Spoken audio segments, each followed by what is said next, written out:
Bueno, ¿qué tal? Muchas gracias por acompañarnos en esta segunda jornada de las jornadas de periodismo de moda, justamente. Ayer tuvimos un día muy intenso, muy interesante, y creo que hoy vamos a poder continuar rodeando para tratar de abarcar desde todas perspectivas, de todas perspectivas diferentes, la cuestión y la relación de periodismo de moda y los diferentes actores que participan.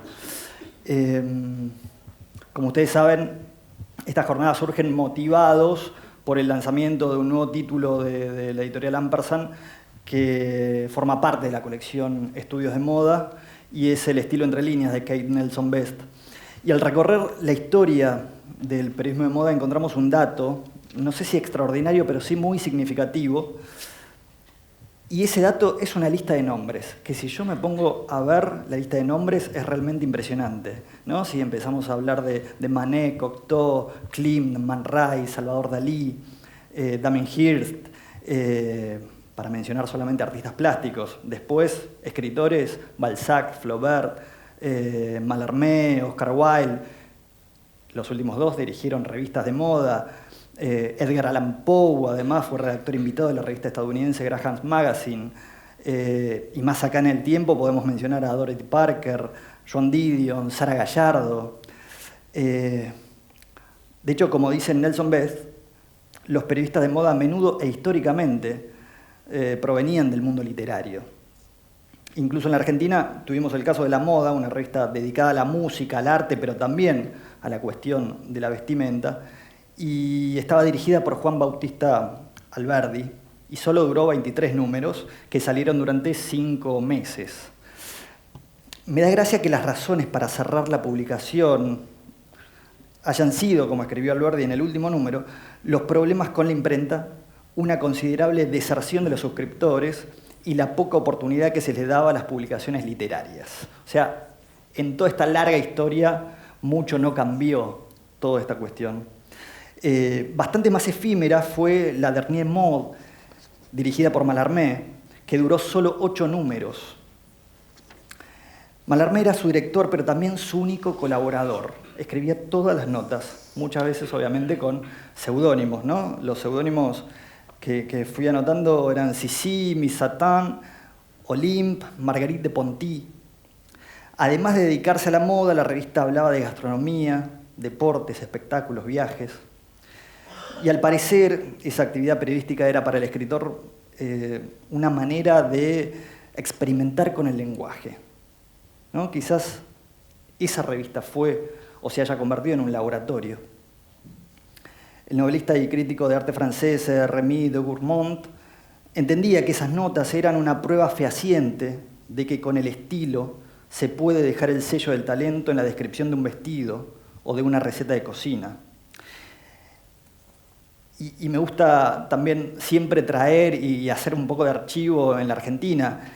Y en el tercer y último número de la revista El Cielo, una revista efímera absolutamente, publicada en noviembre del 69, Arturo Carrera y César Aira deciden incluir uno de los textos de Mallarmé, de esa revista justamente, con traducción de Aira. Ese texto se titula Joyas y para Carrera concentra todo el anhelo del poeta, se emparenta con su manera de encarar su obra máxima y disemina sus variaciones prismáticas de la idea. Firmado ese texto por Marguerite de Ponty, el texto está fechado en agosto de 1874, y lo voy a citar porque me parece que es muy interesante para entenderlo y para leerlo. Es tarde para hablar de las modas de verano y demasiado temprano para hablar de las de invierno o aún de las de otoño. Aunque nos hemos enterado que muchas grandes casas de París se ocupan ya de su surtido de media estación. Por lo tanto, no teniendo a mano los elementos necesarios para comenzar una toilette, queremos hablar a nuestras lectoras de objetos útiles para confeccionarlas, las joyas. ¿Paradoja? No. ¿No hay acaso en las joyas algo de permanente y de lo cual corresponde hablar en un correo de modas obligado a esperar las novedades de julio a septiembre? Después de un largo recuento de piedras, formas de uso, Mallarmé remata: todo esto mostrado por un instante a vuestras miradas, señoras, entra diversos títulos en la canastilla. Y una cachemira de las Indias de un precio cualquiera, esa vestimenta necesaria que no se usa sino raramente porque la moda lo proscribe. Que resbale ese chal de las espaldas con sus pliegues orientales y envuelva otras maravillas, todo nuestro delicioso alajero, piedra por piedra o perla por perla, historiado. En cuanto a los encajes, los queremos de un gran precio, porque este trabajo, salido de las manos de las mismas hadas, no debe conocer la mediocridad. Volados, bordados, túnica, abanico, sombrillo, pañuelo. La moda esta vez no vendrá del salón de pintura, se ha visto desde luego con asombro, después, no sin cierta satisfacción, un retrato y aún muchos, donde jóvenes y modernos rostros dominan uno de esos largos talles de los últimos siglos. Habrá que aclarar este punto curioso al comienzo de septiembre, si es que esta resurrección dura hasta la próxima temporada, sobre todo porque ahora, con los ojos deslumbrados por irisaciones, opalizaciones y centelleos, no podemos mirar sin esfuerzo algo tan vago como el porvenir. Como decíamos, esta es una cuestión de estilo y de eso se trata esta mesa en la que nos acompañan, y les pido un aplauso para Victoria Lescano, que es ensayista y periodista especializada en moda, autora de Letras Silvanadas, Preta Rocker y Followers of Fashion. Dolores Gil, que es licenciada en Letras, escritora y periodista, colabora en Le Officiel y es cofundadora de la Cápsula Oficina de Moda. Facundo Aval, doctor en Ciencias Sociales, escritor y periodista, también colaborador de Le Officiel. Y Alejandro García, periodista y estilista especializado en moda, editor de moda de la revista Para Ti, actualmente de la edición Cara Moda. Muchísimas gracias a todos por estar aquí.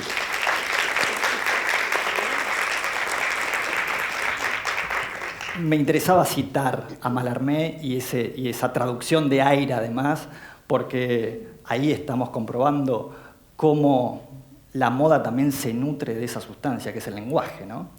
Y si uno ha leído la poesía de Mallarmé, o sea, ahí está todo ese fulgor del lenguaje de una manera muy increíble, ¿no? Y que también refleja las joyas y eso, por eso fue un poco larga, pero me parece que estaba muy bien para entender esa cuestión de los préstamos, tráficos o influencias entre la moda y el arte que podemos encontrar en este universo, y que vos, Facundo, lo mencionabas, ¿no? Cuando estábamos preparando a ver de qué manera íbamos a charlar. Sí, si quieren, hay un micrófono para cada uno, así que podemos agarrar y charlar. Okay.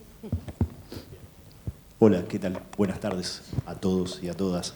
Sí, bueno, la relación entre moda y arte es una relación compleja, como decías vos, ¿no? De tránsitos, de tráficos, no siempre en una misma dirección, porque siempre la moda está, digamos, ya preguntarse si la moda es arte. Ayer me quedé con la pregunta o la intervención de Delia en la primera de las mesas, donde ella afirmaba muy contundentemente que la moda no era arte, cosa en la que yo coincido, pero es cierto que cada vez los límites están un poco más porosos ahí. Entonces, decía, es un tráfico en una doble vía, pero que es una vía no siempre igual, ¿no? Como es un tráfico, ya preguntarse si la moda es o no es arte implica como un intento de reconocimiento de un fenómeno, como es el fenómeno de la vestimenta o de la moda en un sentido más amplio, que siempre ha estado como en los márgenes del campo del arte, en un intento a veces más exagerado, a veces de un gesto más elocuente como para intentar ingresar, y un campo del arte que se las ha ingeniado también para ser bastante expulsivo, digamos, con esos fenómenos. Claro.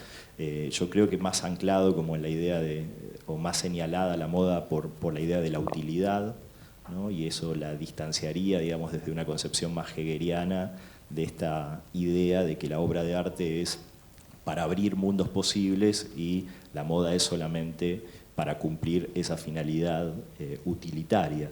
Pero más allá de eso, sí lo que creo es que en el último tiempo, de la mano de la espectacularización de la moda y de los desfiles fundamentalmente, es muy evidente que esa división está cada vez menos clara. Cuando una cancha de fútbol se transforma en un bosque por donde circulan hadas para un desfile, o una pasarela se convierte en un quirófano, o en la pasarela también se acuchillan modelos y se llevan arrastrando atrás del escenario. Cuando es una protesta en sí la pasarela, ¿no? Exacto.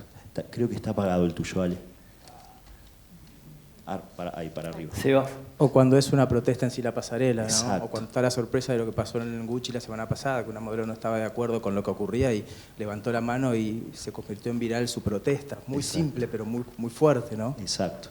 Por eso digo, ante todos esos fenómenos es cada vez como más complejo para mí hacer una distinción muy clara de, bueno, esto es arte, esto es moda. Sí, lo que hay es creo yo, ¿no? Es una posición personal, pero algunos procedimientos que vienen del arte, del mundo del arte, y fundamentalmente en esto que decíamos recién de los desfiles, este efecto de shock que es muy propio de las vanguardias de principios del siglo XX, y esta idea de la performance también, donde uno no puede inevitablemente pensar en el dadaísmo, en el surrealismo y en todos esos gestos de ruptura que paradójicamente dejaron de ser vanguardia hace muchísimo tiempo, pero que sin embargo la moda los retoma muchísimas décadas posteriormente, digamos, ¿no? Entonces, ahí hay algo interesante para analizar, me parece.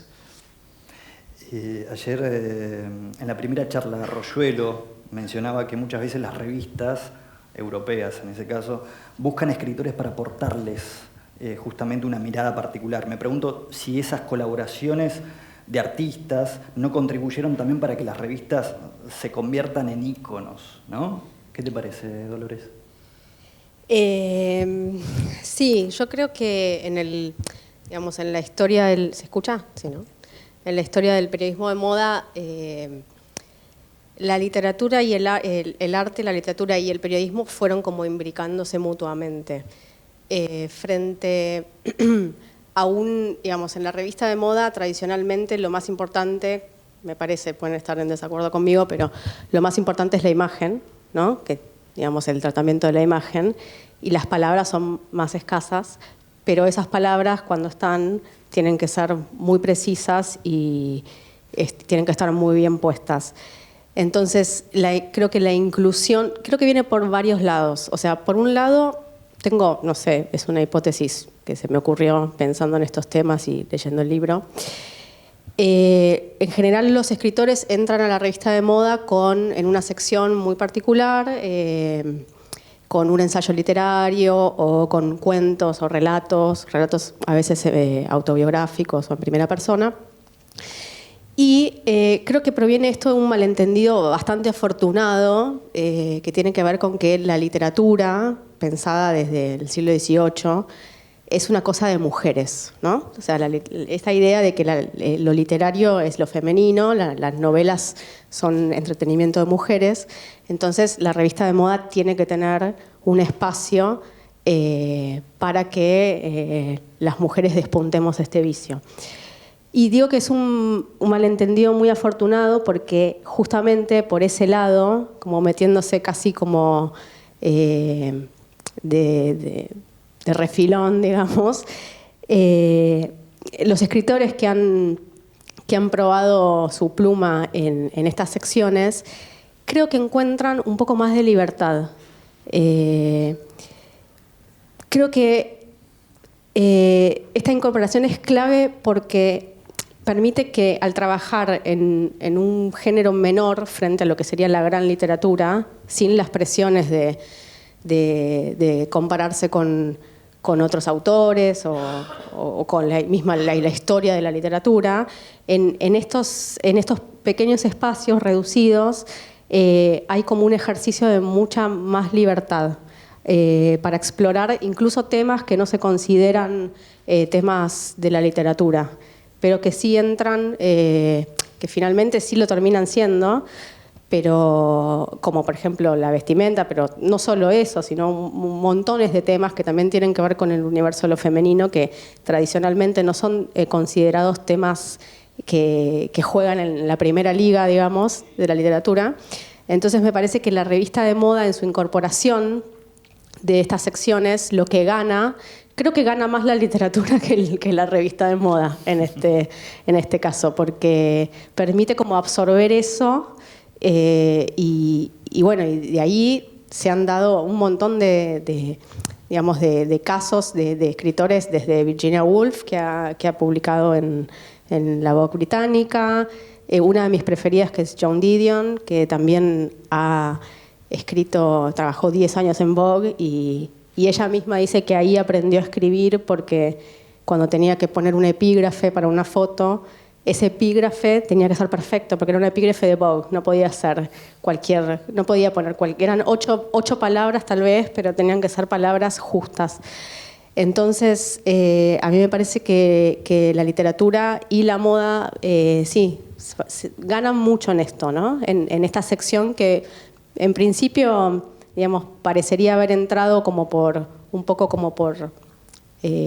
un adorno más de la revista, como una sección más, pero que finalmente opera como un lugar de consagración también para los autores. Hoy en día creo que está un poco perdida esa sección, ya no es tan, por lo menos, no sé, en Argentina no sé si ya se estila tanto, me parece que no.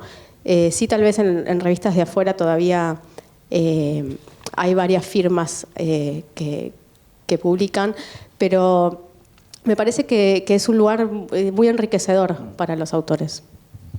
Sí, también pensaba la cuestión de que eran revistas con bastante poder económico, entonces les permitía a los autores, por lo menos en Estados Unidos y en Europa, vivir de esas colaboraciones, ¿no, Victoria? Sí, pensaba además, a raíz de lo que dijo Dolores, rescaté de mi archivo un papel, el cual ya es algo anacrónico, una entrevista a Felisa Pinto, realizada en 2000, creo que fue noviembre de 2000, cuando ella publicó el libro Periodismo para principiantes, con ilustraciones de Elia Cancela, y me encantó siempre, ella hizo una afirmación cuando yo le pregunté sobre la moda, sobre cómo fue escribir de moda, la descripción, el estado de enajenación, el lenguaje, un lenguaje tan inútil y tan complicado. La gente no sabe lo difícil que es escribir un texto de moda.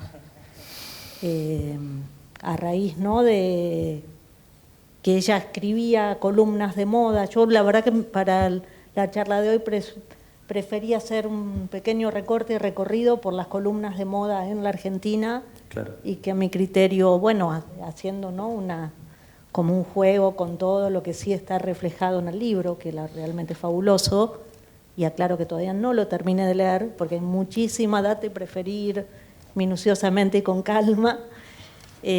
Acerca de las columnas en la Argentina, elijo a Felisa por ser un referente y además porque su prosa, su tono me parece fabuloso. Ella tuvo columnas de moda en las revistas culturales, ¿no?, y en medios como Confirmado, Primera Plana, e inauguró, a mi criterio, una sección. Ella había empezado en la revista Atlántida, primero en Damas y Damitas, después en la revista Atlántida, que fue corresponsal.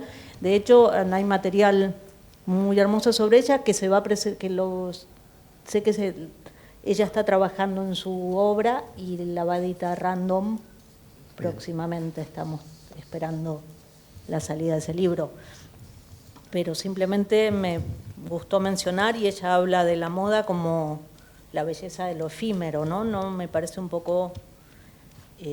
por otro lado, rescaté un texto, las columnas de la publicación de La Moda Alberdi, que es un material que me encanta, que fue publicado apareció en el 8 de noviembre de 1877, apareció en Buenos Aires el primer número de La Moda, la publicación pionera en analizar los estilos porteños, y cuya portada proclamó Gacetín semanal de música, de poesía, de literatura y de costumbres.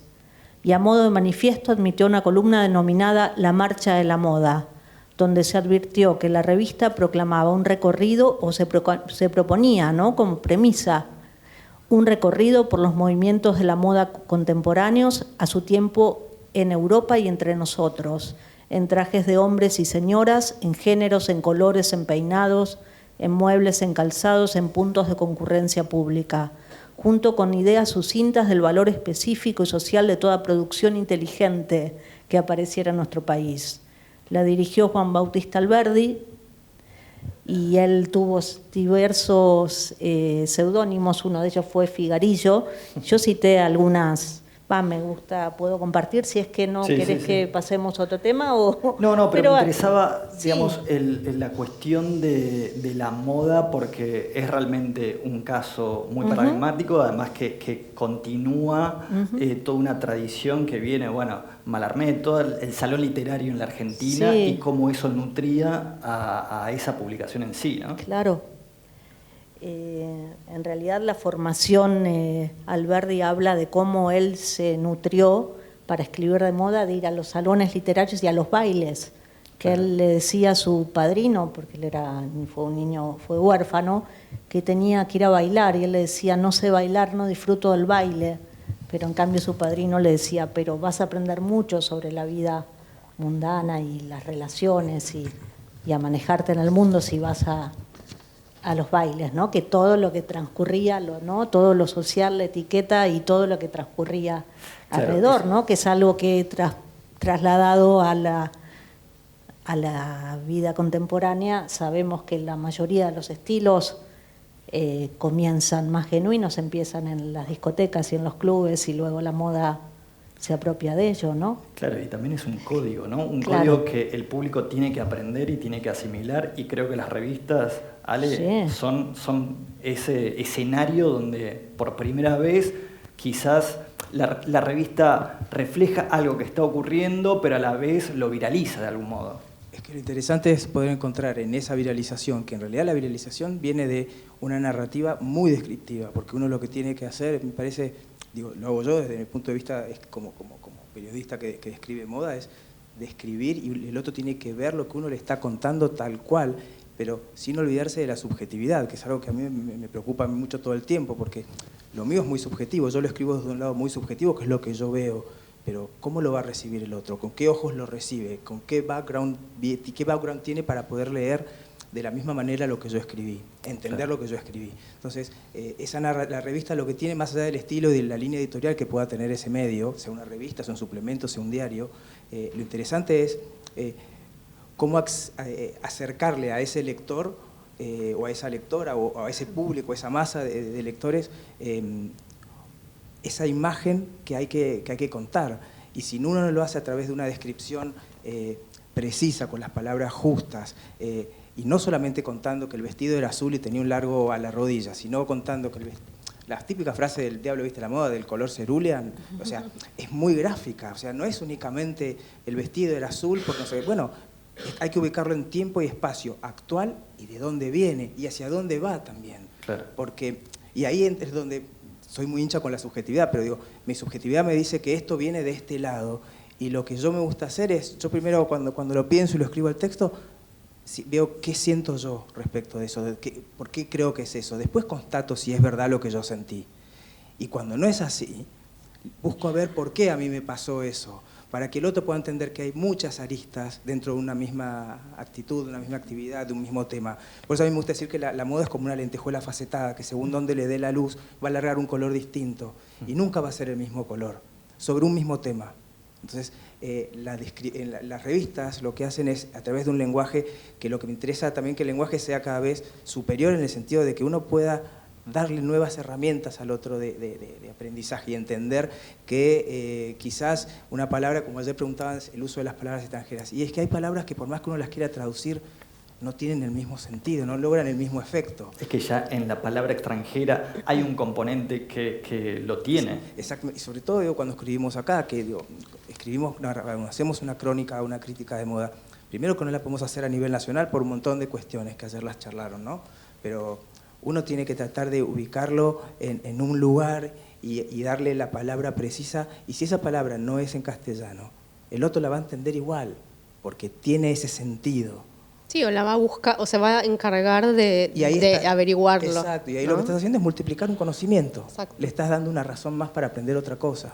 Esto me hace acordar un poco, perdón que interrumpa, una cosa que dice Camille Paglia, la escritora feminista en su último libro, criticando a ciertas académicas feministas que dan por terminada la publicación de moda porque las representaciones del cuerpo son violentas o porque ¿no? Ella habla de una conferencia a la que asiste en donde esta académica muestra diversas fotos de publicaciones, tanto editoriales como de publicidades de moda y obviamente defenestrándolas. Y lo que dice Camille Paglia justamente es estas personas, ella digamos es muy crítica, es feminista pero es muy crítica del feminismo, no saben nada de arte. Porque lo que estamos viendo ahí es cómo evoluciona la representación del cuerpo femenino a través de los siglos. Entonces, si estas feministas estuvieran educadas en la historia del arte, es tremendo lo que dice, pero bueno, nos hace pensar, ¿no? Si estuvieran educadas en la historia del arte, podrían identificar en esta pose que tiene la modelo o en tal otra, en este gesto o en este uso del recorte, del encuadre de la foto, etcétera, etcétera, se podría identificar, obviamente que requiere un trabajo y una cultura y un estudio bastante amplio, pero podrían identificar que esto es histórico, que no es algo que está sucediendo, no es que la revista de moda de repente quiere cortar una cabeza y eso significa que la mujer no tiene cabeza y entonces no puede pensar, sino que tiene que ver con un acervo cultural, digamos, en que las revistas de moda y las publicaciones e incluso la publicidad, porque Paglia habla mucho de la publicidad, ella dice, por ejemplo, estoy viendo una publicidad de Revlon, de unos labios rojos, y me parecen unos labios increíbles, y cómo no se puede como disfrutar estéticamente de eso, ¿no? Entonces, como todo este acervo, en ese sentido, la revista de moda sería como un poco depositaria de toda la historia del arte, incluso, porque el cuerpo femenino fue representado desde los albores del arte. No es como la primera vez que la revista de moda lo descubrió, digamos, sino que viene siendo representado, bueno, ya sabemos, desde las primeras manifestaciones artísticas. Claro. Si ustedes tuvieran que pensar en algunos autores que los hayan marcado en el momento de querer dedicarse a la escritura en sí y a la escritura de moda en particular, ¿encuentran algún autor que digan, bueno, este fue una lectura que fue un punto de inflexión en mi vida? Truman Capote, pero sé que es muy ambicioso por decirlo, pero sí, es un disparador fabuloso. Y especialmente los primeros libros, para mí, Una guitarra con diamantes. Sí. Cecil Beaton, El espejo de la moda, para mí fue fundamental como influencia y como aprendizaje, ¿no? Primero para aprender sobre moda. Yo considero que empecé a escribir sobre moda y no sabía sobre moda. ¿Y por qué empezaste a escribir sobre moda? Todavía tengo algunas, creo que hay un interés por el abrigo. Eso llegué a alguna conclusión una vez con un analista, como, ¿pero qué hago yo escribir aquí en el mundo de la moda? También llegué a las revistas de moda, no de moda, escribir sobre moda y estilos y artificio por una práctica que hacía desde niña, que era leer unos anuarios de medicina que llegaban a la casa de mi padre y tenía unas fotos que me llamaban mucho la atención. Habló de extremo, ¿no? Niñez, infancia. Claro. Con el transcurso del tiempo, un escritor, Boris Izaguirre, me prestó su libro, el libro de Cecil Beaton. Me habían ofrecido escribir una columna de moda en el diario Clarín para jóvenes, el suplemento Sí, que se llamó, tengo un nombre terriblemente pretencioso, porque la verdad que yo los textos y algunos de mis libros tienen nombres pretenciosos, lo admito, me puedo reír de ello, pero esa columna se llamaba Enciclopedia Arbitraria de la Moda, que algunas veces salía titulada así y otras veces como Guía Arbitraria de la Moda. Y ahí fui leyendo mucho y aprendiendo, leyendo en archivos. Claro, mi formación es absolutamente autodidacta, Y entonces empecé a leer, ir a archivos, ir a fuentes. Hay un interés por documentar, especialmente desde mi lado, y después encontré que la moda me da infinitos temas para la escritura, claro. Más allá de que se usa, que está bien y todo eso. Es que la moda es algo más de lo que se usa, no es eso, se usa, no se usa, sobre todo hoy. Claro. A mí lo que me pasó fue que yo me recibí de periodista, ¿sí? Y yo venía leyendo y viendo moda desde chico. En mi casa, mi mamá compraba la revista Para Ti desde que tenía 16 años. En mi casa llegaba Para Ti, Vosotras, Claudia, Mica. O sea, todas esas revistas yo las veía desde que era chico. Cuando yo laburé en Para Ti, fue como, dije, bueno, qué bueno que puedo estar acá donde mi mamá, en la revista donde mi mamá disfrutaba toda la vida, y la disfruté yo de chico incluso. Y cuando empecé a trabajar en Para Ti, me empecé a dar cuenta que lo que me gustaba era poder escribir de la manera esta de que el otro pueda ver lo que yo vi.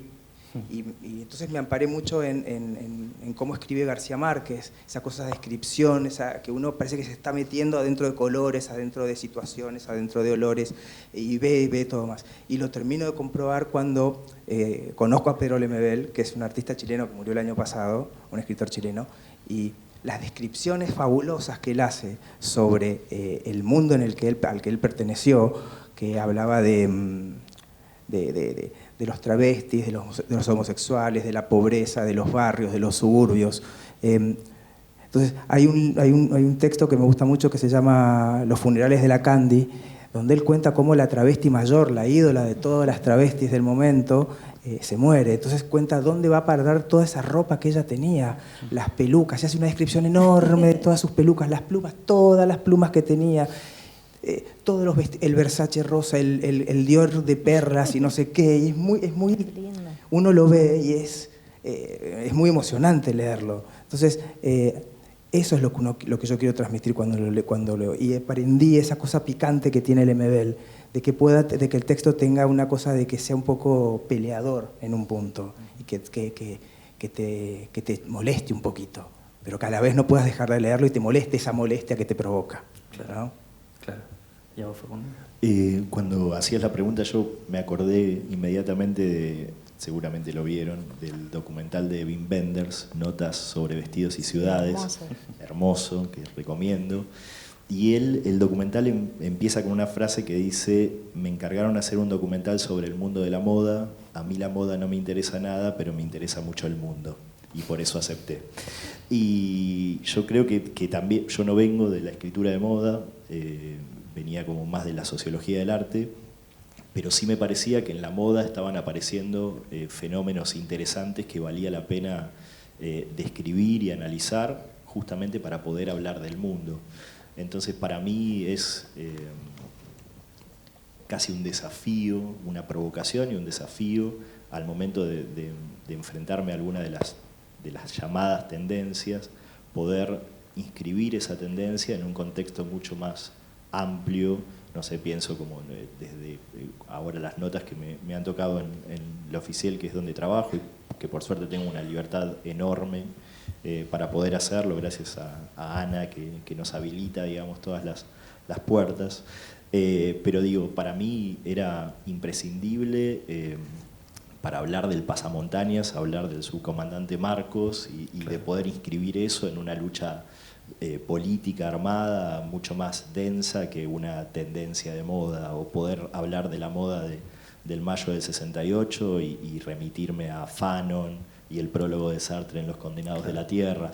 Entonces digo, me parece que la moda ahí lo que da es a veces la excusa como para que se puedan pensar esos movimientos estéticos en el marco de movimientos sociales mucho más amplios, que siempre están, o por lo menos esa es mi mirada al tratar de escribir sobre eso, en pugna, en tensión, en debate, y a veces la escritura, si bien es un objetivo un poco altruista, pero también sirve para poner de manifiesto esas desigualdades, para poder pensarlas, para poder pensar también que el mundo no es, como decía Hanglin, como cayó quedó, sino que en realidad existe la posibilidad de hacerlo de nuevo, y a veces la escritura, a contrapelo de esos fenómenos, ayuda a pensar de qué otra forma lo podemos hacer. Claro, perfecto. Si Diana Vreeland planteaba qué sería de la moda sin literatura, ¿tenemos alguna respuesta a esa pregunta? ¿O no existe esa respuesta? Esa es para mí, ¿no? ¿Qué sería de la moda sin la literatura? Yo creo que, bueno, en realidad la representación de la moda es anterior a las revistas de moda. Digamos, las primeras representaciones de la moda también están en la literatura. Digamos, el primer caso que me viene a la mente y el que a mí más me gusta es el de Proust, en Busca del tiempo perdido, donde hay unas descripciones súper detallistas de los vestidos de todas las grandes damas de la sociedad parisina que acudían a las tertulias de los Verdurán y bueno, esa fascinación del narrador por el frufru de las polleras y por los materiales, los colores, las diferentes. Pero bueno, al mismo tiempo me parece que, también pensando un poco en esta pregunta anterior del tema de la escritura y la moda, como que la moda igual tiene como un lugar incómodo frente al arte o frente a la literatura, como si hubiera como una vergüenza de interesarse por este tema, como si fuera como un tema un poquito superficial o frívolo. Y me parece que da como la casualidad de que muchos de los autores que se dedicaron a escribir sobre moda tenían ellos mismos mucho interés por la moda y por su estilo personal. Hay un libro muy interesante que se llama Legendary Authors and the Clothes They Wore. Y es un libro que analiza muchos escritores que se dedicaron a la columna de moda y analiza su estilo personal, qué usaban. Simplemente su estilo personal y bueno, un poquito obviamente como en relación a su escritura, pero hay un lugar incómodo que ocupa la ropa, me parece, en el escritor. Una forma del yo, no sé muy bien qué es, me lo pregunto, ¿no? No sé si es una tonalidad, si la ropa es una parte del cuerpo de uno, si es una voz.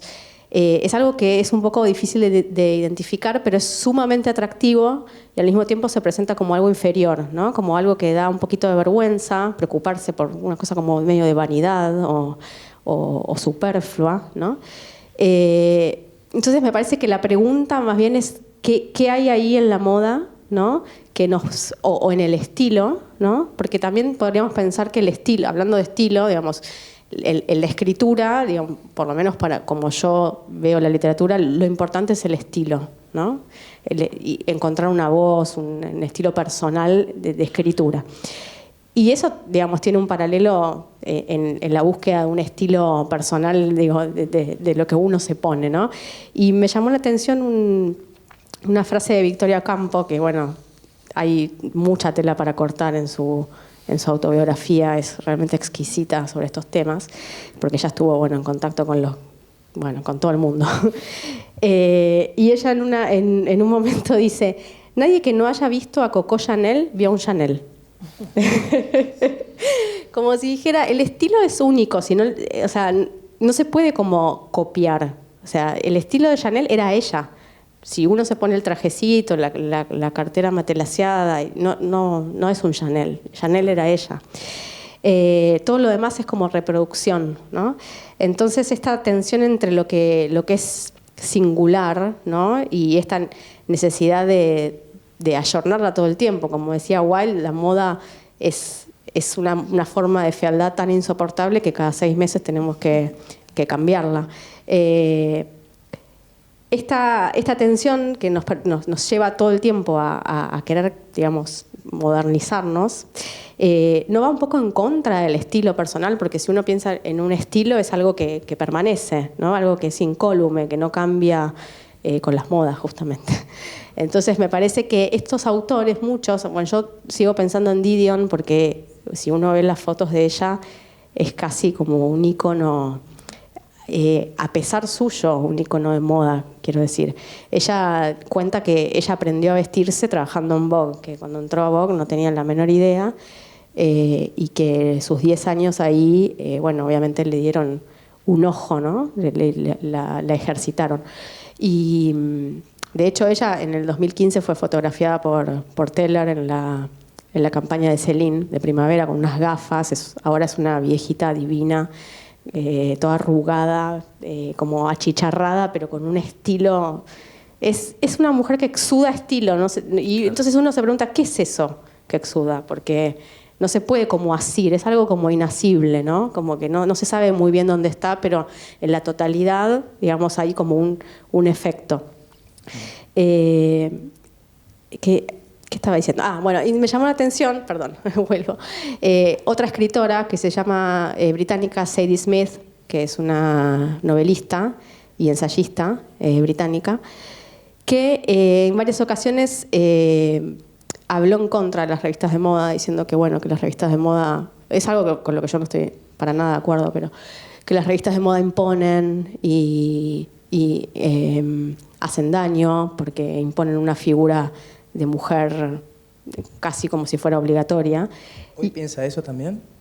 Y al mismo tiempo, esto lo dijo hace poco, y ella misma es bastante un ícono de moda, porque si uno la ve, ella como tomó algunos signos o símbolos de la cultura africana, y es una mujer muy bella. Entonces su estilo, bueno, usa turbantes a la manera africana, unas polleras floreadas amplias, es espectacular. Víctima de la moda ella entonces. Es bastante, entonces por eso hablo de esta incomodidad, ¿no? Digo, como que hay algo muy atractivo que incluso atrae a los intelectuales a volcarse hacia eso y al mismo tiempo como a poner una distancia como diciendo, bueno, sí, pero no. O sea, yo tan frívolo o tan frívola yo no soy. Pero bueno, creo que ahí hay un lindo espacio para pensar. Me encanta la idea de esa incomodidad, ¿no? a la que aludís. Y pensé en la diferencia llevándolo a la literatura argentina. Yo hace unos años escribí un libro a partir de la lectura de escritores argentinos y sus representaciones las representaciones de la moda en la literatura. Letras silvanadas. Letras silvanadas. Y pensaba un poco eso, ¿no? También pensé en Bioy y la moda, el modo de vestirse, su dandismo, que por supuesto él no hablaba de hace muchos años, por encargo de María Moreno, que fue una de las experiencias, creo que la nota el encargo más genial que me hicieron, porque fue una sugerencia, un pedido de María Moreno, anda a entrevistar a Bioy. Y yo me encontré con Bioy ya muy mayor y enfermo, y mi premisa era hablar de moda, y él accedió. Entonces llegué a su casa. Yo soy alguien tímida para ese tipo de situaciones, pero bueno, estaba ahí, había que resolverlo. Fui con una fotógrafa, logramos fotografiar su ropa, hablamos de sus corbatas, de cómo acompañaba a su madre en los viajes a París a comprarse ropa. Se reía y decía, y él se tomaba la moda también, decía que era una profesión, un oficio muy, muy serio, porque de ello vivía mucha gente, y no tenía ningún problema en hablar de su gusto por Lo que pasa es que todo estaba como...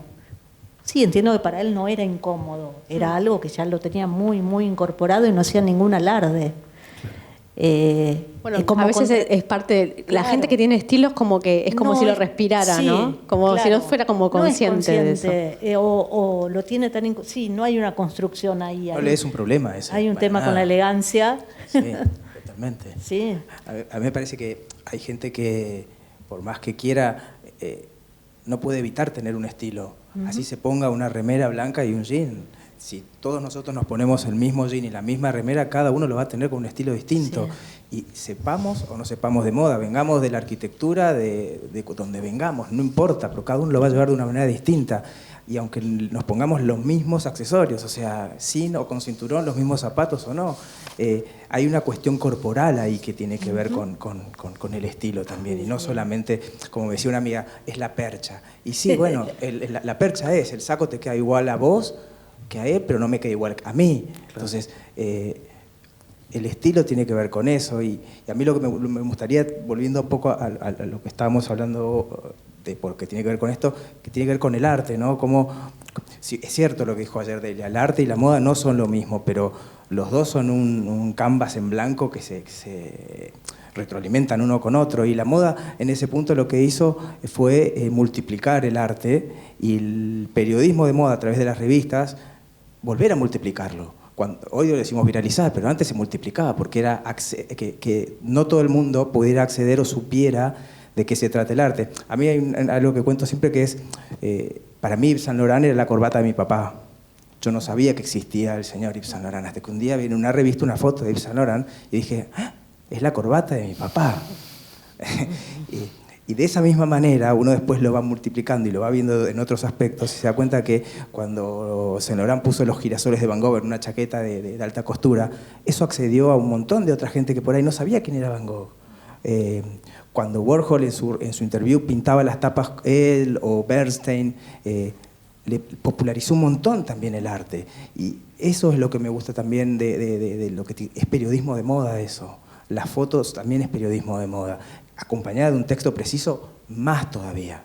No, también hay que pensar, digamos, hoy en día con el acceso que tenemos a prácticamente todo, hoy ver un desfile es algo común y corriente para nosotros. Hace, no sé, cuando yo era chica y miraba cable, cada tanto enganchaba alguno, pero había que engancharlo, ¿no? No era algo como que... Y antes, estoy hablando de hace, no sé, 30, 40 años, para mirar lo que había sucedido en un desfile había que comprar una revista de moda. Que llegaba tarde. Que llegaba tarde cuando ya habían sucedido los hechos. Entonces, ese cambio me parece como muy fuerte. Para mí era muy importante que poder encontrar... Yo viví muchos años en Misiones, donde no había todo el tiempo revistas. Cable llegó tarde, todo lo que tenía el interior. Las revistas llegaban tarde también. Las revistas también llegaban tarde, pero yo crecí leyendo Buenos Aires Fashion, que era una revista así de alta, con un folio transparente encima, y leí Buenos Aires Colecciones. Claro. Y uno ahí veía en esas revistas cómo, por ejemplo, Villabay explotaba con su propio estilo. Y después me di cuenta en el tiempo que, claro, ellos eran modernos en ese momento porque tenían la posibilidad de viajar y ver lo que se había visto antes, claro, lo que se usaba antes, y poder traerlo acá y adaptarlo al mercado de acá. El resto de los mortales no podíamos, no teníamos ese acceso, porque estábamos en otra situación, porque estábamos en otro lado, nos dedicábamos a otra cosa, éramos más chicos, miles de motivos. Entonces, la revista de moda para mí es como material fabuloso. Cualquier texto de moda es fabuloso, ya sea publicado en un diario o en un suplemento. Digo, cuando yo escribo una nota para el suplemento de Moda y Belleza de la Nación, la investigación es grande siempre, no puede ser pequeña, tiene que ser como referenciada en todo momento y desde todos lados. Así escriba como la última nota que salió, que habla del color amarillo. Para mí ya no es un color de los Minions, como puse ahí, es un color político hoy. Porque desde Michelle Obama en diciembre del año pasado, cuando presentó su libro, lo usó, y lo usó primero el día de la asunción con su marido, el primer mandato, hasta los chalecos amarillos de Francia. Y el macrismo. Y acá en nuestro lugar, y en nuestro país el macrismo. Entonces, un color se convirtió en una bandera política fuertísima. El verde también. El verde acá. O sea, ¿cuánta gente hay que lo usa más o lo usa menos o no lo usa para no estar encajado en ese lugar? Entonces, y es moda. También es moda. Bueno, perdón. No, adelante. No es esto. Que yo coincido mucho con Ale en esto de que también la moda ha servido para democratizar, digamos, muchos consumos que antes eran restringidos en el campo del arte, y sin duda eso es algo para celebrar, ¿no? Que mucha más gente pueda acceder, digamos, a un repertorio de imágenes que muchas veces estaba circunscripto a un museo o a una clase social determinada. Eso es algo que viene muy bien, digamos, y llega de la mano de la moda. Como decía Dolores también, en realidad cuando uno escribe, también lo que hace es actualizar todo un universo de referencias que pasan por el cine, que pasan por la plástica, esa pose que decías vos de la mujer, poder reconocer eso, poder reconocer, incluso como en algo que muchas veces no se le da mucha bola, que es hasta en las tipografías en las revistas, ¿no? El gótico, el deco, ¿no? Todas las cosas que uno puede, que remiten, digamos, a otros movimientos. Pero al mismo tiempo, pienso, si bien coincido, digamos, con esto, también pensaba como en un concepto que es un concepto de Kant, de esto de la belleza libre y la belleza dependiente, dice él, ¿no? Y vos nombrabas una cosa ahí que no es una cosa menor, que es la cuestión del mercado, digamos, ¿no? A pesar de que haya tráficos, de que haya resonancias entre el campo del arte y el campo de la moda, me parece que hay también en la moda una belleza que está obviamente condicionada por un montón de factores que hacen que justamente esa mirada no sea cualquier tipo de mirada. De hecho, como a mí me cuesta mucho identificar, seguramente hay y a mí se me han escapado, pero dentro de las crónicas de modas, crónicas que hablen de los gustos de los sectores populares. No existen casi. No he visto muchas crónicas de las altas llantas, ni del fenómeno de la copia, en el uso de las 3 tiras. Siempre hay una mirada sobre una clase en particular, ¿no? Y eso, digamos, incluso cuando la moda ha intentado en ciertas estéticas o en ciertos desfiles o en ciertas producciones de moda, copiar algo de eso que podría uno llamar como el hiperrealismo, ¿no? Cuando entran como esas modelos medio trasheadas, cuando entra algo de la droga, algo de la prostitución. Primero entra porque primero fue ficcionalizado por el cine y después medio llega al campo de la moda. Y al mismo tiempo, digamos, ahí hay una estetización de ciertos conflictos sociales que, a pesar de que hay un intento de poner eso en escena, siempre es un intento que lo que hace es embellecer un poco ese fenómeno. No pienso como en una, ya te dejo, en una, en la colección esa de Homeless Chic, ¿no? Como el vagabundo canchero con el colchón abajo del brazo y con el carrito, o una cosa mucho más brutal de la campaña de la marca argentina NASA, con las modelos ahí en el medio de la Villa 31, ¿no? Con la villa casi como una escenografía, con los pobres de espaldas, ¿no? Con unas espaldas de pobres que se iban caminando y unos modelos perfectamente vestidos que utilizaban eso casi como un decorado. Y muchas veces eso está como medio presentado, como un cierto compromiso social, pero no deja de ser, digamos, un intento de borramiento de algunos bordes de las clases, digamos, ¿no? Pero fíjate también, digo, estoy pensando que nosotros, esto que decís de que esta moda o estas imágenes están destinadas a ciertas clases sociales, pero para nosotros también es inalcanzable esto. O sea, nosotros tampoco podemos comprar una cartera de Chanel. O sea, no podemos tener una semana de la moda coherente. Tampoco, bueno. Desde ese lugar. Porque también a veces hay como una tendencia también a veces en, no sé si, digo, hoy en día con esta democratización de las imágenes, obviamente que hay que llegar a eso, pero es posible que una chica en la Villa 31 vea una imagen de un desfile de Chanel y sueñe con eso también. Obviamente que es más complicado, pero hoy es más posible que antes, por lo menos. Pero también pienso eso, ¿no? Como que nosotros también vivimos, los que nos dedicamos al periodismo de moda, mirando imágenes que nunca vamos de cosas a que nunca vamos a poder acceder. Y ahí también jamás. hay una incomodidad, ¿o no? Exacto. Sí, como mucho podremos ir a un desfile alguna vez y tenemos mucha suerte, pero no mucho más que eso, ¿no? Seguro, coincido. Sí, en ese tráfico de imágenes o de influencias o en esa vertiginosidad de las imágenes, yo creo que es importante también ahí señalar que no son, como decía recién, en una misma dirección. Digamos, no es un tráfico igualitario. No es o sea, igualitario. no son estas imágenes las que van para allá, sino son las imágenes de allá las que vienen para acá, digamos, ¿no? Es que hay que tener también en cuenta que la moda tiene una cuota de fantasía muy fuerte. Yo hago estilismo, entonces cuando yo hago una nota de moda, la realidad está forzada en esa nota de moda. Porque si yo no la esfuerzo, entonces voy, me paro en una esquina y le hago fotos a la gente tal cual está vestida, que es muy válido también. Que ese es se ha hecho muy bien también. Se ha hecho muy bien y se ha prostituido muy bien también, porque hoy el street style ya no es lo que fue.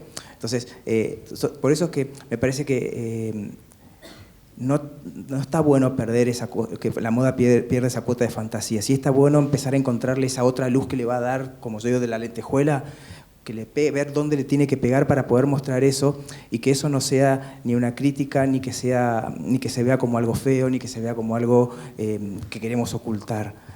Porque también es muy difícil no agredir cuando uno muestra esa realidad. También hay que saber mostrar esa realidad, y hay que saber, una cosa es mostrar en el cine porque la muestra tal cual es, o en un documental, pero cuando uno lo muestra a través de la moda, y le tiene que buscar esa cuota no me gusta mucho la palabra glamour, pero le tiene que poner esa cosa de glamour y glamorizar un poco esa realidad. Me parece que Todavía esa es una asignatura pendiente, la reconozco. No está bueno la modelo de NASA parada con la Villa 31 atrás y la gente de espaldas. No está bueno. Quizás, me parece que en ese punto los brasileños le encontraron muy bien el costado en el momento de presentar su favela, cuando la favela es otra cosa. Entonces, cualquiera que pudimos ir a la favela a hacer una producción de moda y le buscamos el colorido a eso.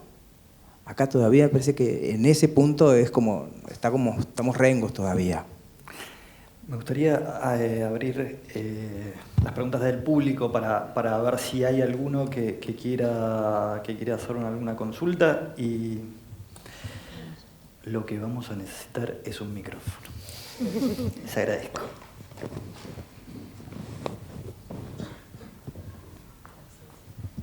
Bueno, muchas gracias. Quería justamente preguntarles respecto de esto, es como que este último tramo del panel estuvo atravesado por las cuestiones, si se quiere, más de clase y una mirada burguesa. De alguna manera hay una estética burguesa en la moda. Pusieron el ejemplo de esta campaña en Villa 31 con los habitantes originarios de la Villa 31 de espalda y las modelos con estética burguesa posando como si fuera un decorado. ¿No les parece que hace falta introducir una estética más proletaria, más popular en la moda, pero genuinamente, no glamourizada? Porque esto por ahí suena políticamente incorrecto, pero uno se toma distintas líneas de subte y hay distintas estéticas entre los pasajeros. Por ahí sería el momento, no sé qué piensan, de hacer una estética más inclusiva de otras estéticas. Yo arriesgo una respuesta, no sé. Tal vez esas estéticas existen, pero no están circulando en las revistas de moda. Yo me pongo a pensar, cuando yo era chica, el poco acceso que me gustaba la ropa y el poco acceso que yo tenía a saber qué era lo que se usaba o lo que estaba de moda, porque si uno no compraba una revista no había manera. Y creo que hoy en día eso cambió radicalmente, sobre todo para los adolescentes. Creo que ellos manejan todo un sistema de referencias e imaginarios que están muy, muy lejos de los referentes burgueses que manejan las revistas de moda. Creo que tienen que ver también con el universo de la música, mucho, las nuevas YouTube, el reggaetón, el trap, todo ese universo también es un universo de estéticas nuevas y que es mucho más poroso y que es mucho más grande y que todavía las revistas no lo comprendemos. No, o tal vez se lo apropia, sí, de a poquito, ¿no? Como todo llega, ¿no? En algún momento va a llegar, se lo va apropiando de a poco, pero creo que ahí hay mucho para explorar, pero no está sucediendo en las revistas, tal vez sí está sucediendo en las redes sociales, pero bueno, yo tengo 38 años y yo ya quedé afuera de eso, o sea, hay que ser mucho más joven, me parece, o hay que ponerse a investigar y a meterse en esos recovecos, pero me parece que está sucediendo, solo que no es tan visible, tal vez para nosotros. Y me parece que no sé si las revistas son el lugar indicado para poder contarlo como tiene que ser, porque si no estás banalizando una situación que no es la ideal, no es lo que se quiere mostrar. Es que está muy visibilizado desde un montón de otros lados que llegan, cuando uno ve el marginal, todo eso lo tenés visibilizado y está mucho más, y la gente lo ve mucho más ahí que en una revista. Llega mucho más y de mejor manera y más rápido que en una revista. En la crónica periodística, en la nueva crónica también está muy reflejado. Y llevando un caso muy genuino argentino, destacaría los Rolingas, que no sé si vieron, está circulando en Netflix un documental de los Rolling Stones con el público en cada ciudad que visitaron en los últimos años y hacen una tipología, una exaltación del Rolinga argentino.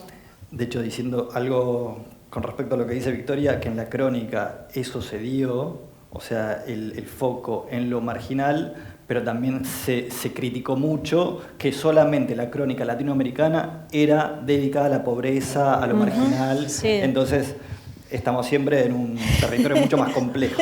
Por eso a mí me gusta la crónica, que los invito a que lean a Pedro Lemebel, porque él hace una crónica maravillosa de las clases bajas. Maravillosa. Es increíble. Pero en las revistas no hay mucha crónica. No, Hay poca revista. Bueno, creo que Quedan es un más momento revistas. desastroso para los medios. Creo que tenemos que considerar Encima tenemos que sumarle ese y otro para elemento. el periodismo en general. Ahí tenemos una pregunta. Hola, ¿qué tal? Yo quería preguntarles si creen que hay un espacio a desarrollar de parte de un periodismo de moda más crítico, que analice como por ahí la falta de apoyo, de fomento gubernamental o nacional al sistema de la moda. No sé, por ejemplo, Perú es un país que en los últimos años como que hizo un esfuerzo al menos en desarrollar una marca país. Si creen que hay como un espacio para un periodismo más crítico, tal vez a mí se me ha escapado, pero que apunte, digamos, a esa problemática de falta de apoyo que no solo sufren los diseñadores y las marcas ante todo tipo de regulaciones de importaciones y demás, sino que quizás el periodismo también podría apuntar ahí y ser un poco más duro. ¿Qué opinan? Se puede, me parece que tiene que ver a quién estás entrevistando para que lo pueda contar y que lo pueda contar desde el lugar que lo que tiene que ser. Yo me acuerdo de haber entrevistado para un blog a Evangelina Bonparoli y se lo pregunté y me dijo, es que me dio un ejemplo muy claro, cada vez salen más estudiantes de diseño indumentaria que la cantidad de marcas y de lugares para poder trabajar. Entonces, hay que ver quién puede contarlo y lo tiene que hacer desde el lugar que lo está viviendo. Y a veces uno no tiene la oportunidad tampoco de poder preguntárselo a determinada gente que esté capacitada para poder hacerlo. Pero me parece que sí, es algo que puede llegar a ser una asignatura pendiente todavía eso. ¿Sí? No sé, desde mi experiencia en el diario Página 12, yo empecé a escribir en un momento en que estaba desarrollándose la moda de autor en la Argentina. Yo había escrito en algunas revistas de moda y era más difícil escribir sobre ciertos temas porque estaba la pauta y porque había ciertas premisas y porque siento que las editoras de moda tenían muchos más prejuicios. Tal vez ahora lo tienen, pero lo solapan de algo políticamente correcto, lo cual también puede ser siniestro, pero es algo de este tiempo. Y pensaba en algunos personajes. Yo desde las 12 me gustaba mucho poder escribir, que además era un suplemento pionero en temas de género y feminista, entrevistar a diversos mundos. Por un lado el underground de Buenos Aires y por otro lado el mainstream. Gaba Esquivel, recién llegada de la escuela Bersó, presentando un desfile en homenaje a su madre y al luto. Algo absolutamente snob. La colección de Gaba Esquivel y su socio va a ser hablando de los gauchos y de la crisis política de la Argentina. Pablo Ramírez y el cacerolazo, por ejemplo, y la colección Patria, ¿no? Hubo montones de temas que sucedieron y que fueron reflejados. Perdón si me extiendo sobre el tema, creo que hubo infinitas referencias y las hay. Yo creo que en Página 12 se pudo hacer y a mí me gusta mucho jugar un poco, subvertir lo que se supone que tengo que poner en un medio. En un momento escribía en La Nación y en Página y me gustaba, y alguna de mi editora en las 12 se reía de que algunas cosas que mandaba La Nación supuestamente eran para Página y o viceversa. Me parece que el tema de la crítica, hay muchos que dicen, uy, en la Argentina no hay crítica de moda. Bueno, creo que algunos sí hacemos crítica, creo que entre las nuevas generaciones también hay una mirada crítica y muy rica, con un lenguaje distinto tal vez, ejercen la crítica desde otro lugar. Es que la crítica no es únicamente si la colección fue linda o fea. No, es más, yo creo que si la colección fue fea, a veces... Creo que para mí hay algo que a veces pensaba sobre, ¿no?, el momento en que uno va a escribir, y para mí a veces un desfile que no tiene que ser la belleza absoluta, creo que es más provocador para escribir. El tema hay algo muy visceral y algo que sucede con el en vivo y lo que te provoca, la provocación, que es algo que ya está un poquito, creo que ahora ya muchos desfiles están hechos o para agradar o para choquear, pero no hay intermedios, ¿no? Pero muchos desfiles están hechos en función de la escenografía, para que la escenografía te para tape las redes. todo lo que no está en la pasarela. Todo lo que no está bien cosido. ¿Está hecha para la escenografía? También. O sea, todo es se nutren permanentemente uno del otro, o se pelean, porque en esa pelea el marketing aparece vendiéndolo, y se vende por eso mismo. Claro. Hay mucha cosa. Perdón, yo me refería como algo quizás menos glamoroso, pero que es una crítica más dura hacia la falta de políticas de Estado de Perdón apoyo que a la industria de la ese moda. tema. Y me parece que hay tantas urgencias hoy en la Argentina que en este momento estar pidiéndole al Estado que se ocupe de cuando hay tanto hambre, hoy me parece fuera de lugar, pero creo que ojalá que en el futuro podamos hacerlo, y creo que hace algunos años tuvo lugar esto. Hoy me parece un poco que tiene otras urgencias la Argentina.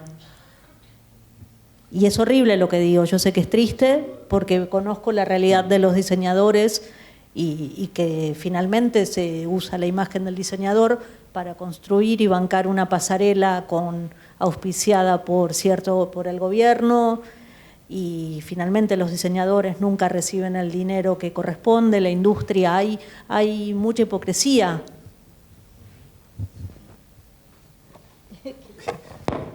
Coincido, hay mucha hipocresía y se escribe poco sobre eso, me parece, ¿no? Muchas veces como todavía, ¿sí? por la línea editorial o porque a veces uno mismo no se autoriza, digamos, ¿no? Pensaba cuántas notas que no sean en policiales hemos leído en revistas de moda sobre los talleres clandestinos.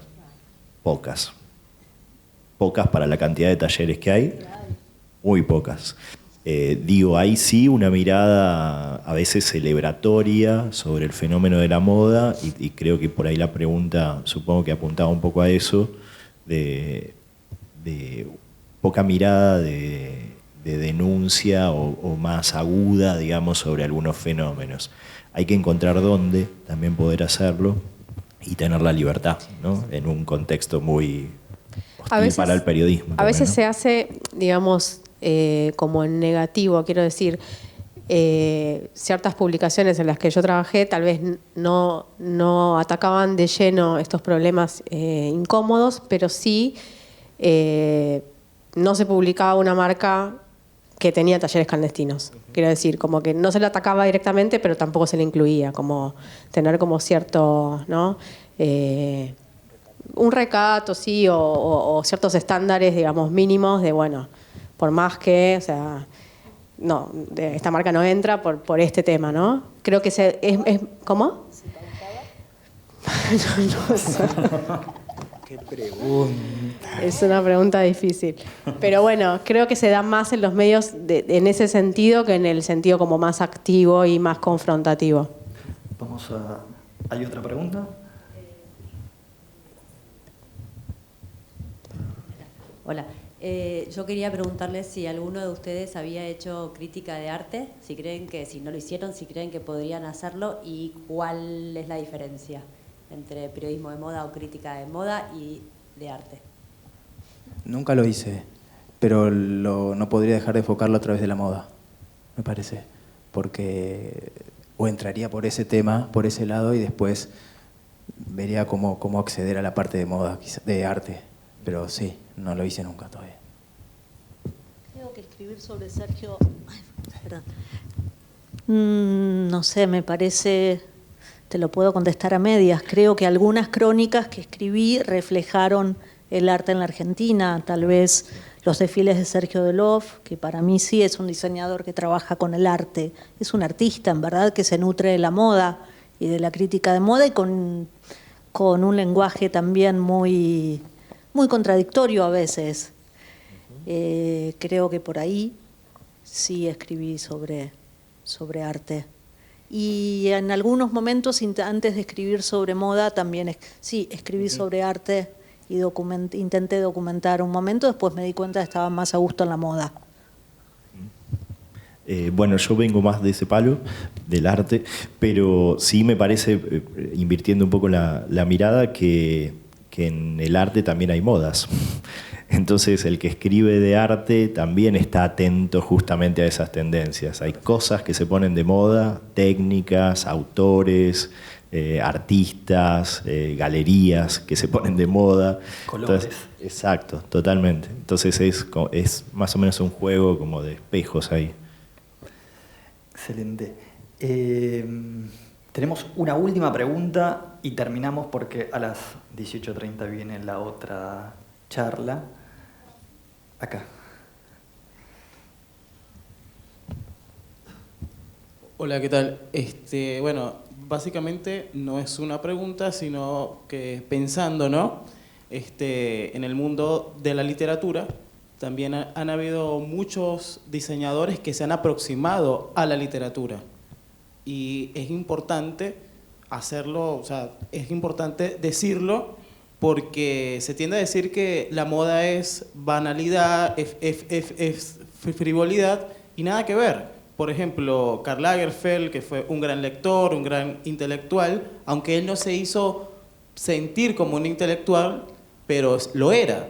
Igualmente que Coco Chanel, una gran lectora y que se codeaba con la élite intelectual. Y eso es importante saberlo, ¿no? Porque era amiga de Ernest Hemingway, de Jean Cocteau, de Igor Stravinsky, y pare usted de contar, ¿no?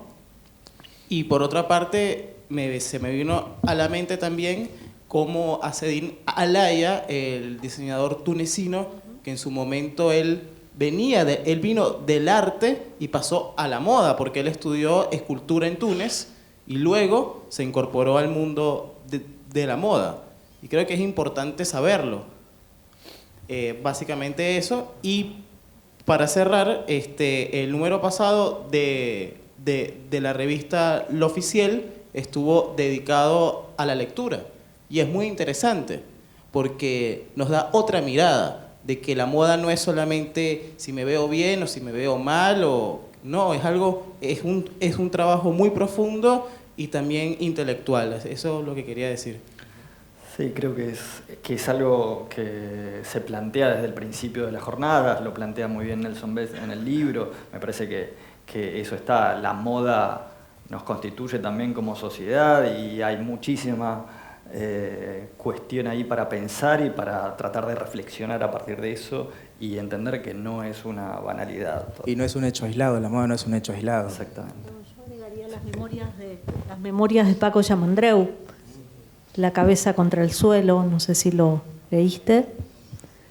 Paco, ahora lo está editando Página y hace unos años una editorial cordobesa. Caballo Negro. Sí. Hermosos Sí, textos de un diseñador argentino. Increíble, Llamandreu. Qué bueno. Les agradezco muchísimo Gracias. todo el aporte que pudieron darle a esta mesa, que me encantó poder tenerlos a todos. Y los esperamos a las 18:30. Continuamos con la segunda mesa de este último día de jornadas, que son fantasías animadas, en las que vamos a pensar también y entender cómo es el backstage de una producción de moda. Así que los esperamos a todos. Muchísimas gracias.